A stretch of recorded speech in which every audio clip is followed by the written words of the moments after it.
One, இருதய ஆரோக்கியத்தில் தேங்காய் பால் முக்கிய பங்கு வகிக்குது அப்படின்னு நிறைய ரிசர்ச்சில் கண்டுபிடிச்சிருக்கிறாங்க. நீங்கள் இதில் நம்பிக்கை இல்லைன்னா நீங்களே கூகுள் பண்ணி பாருங்கள். நிறைய ரிசர்ச் ஸ்டடீஸ் அண்ட் பேப்பர்ஸ் வந்துட்டு இந்த coconut milk on heart health அப்படின்னு சொல்லி நிறையா பண்ணியிருக்கிறாங்க.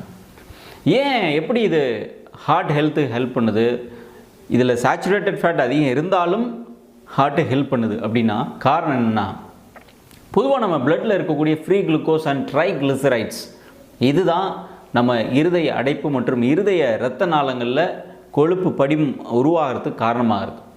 ஆனால் இந்த தேங்காய் பால் இந்த ட்ரைக்ளிசரைடை குறைப்பதற்கும் HDL அப்படிங்கிறத நல்ல கொழுப்பு அதிகரிக்கிறதுக்கும் ஹெல்ப் பண்ணுறதுனால ஹார்ட்டோட ஹெல்த்துக்கும் இருதயத்தினுடைய உள் தசைகள், இந்த இருதயத்துக்கு வந்து தசைகள் இருக்குது, குறிப்பாக மயோகார்டியம், இதோட ஹெல்த்தில் இந்த தேங்காய் பாலானது முக்கிய பங்கு வகிக்கிறது அப்படின்னு கண்டுபிடிச்சிருக்கிறாங்க.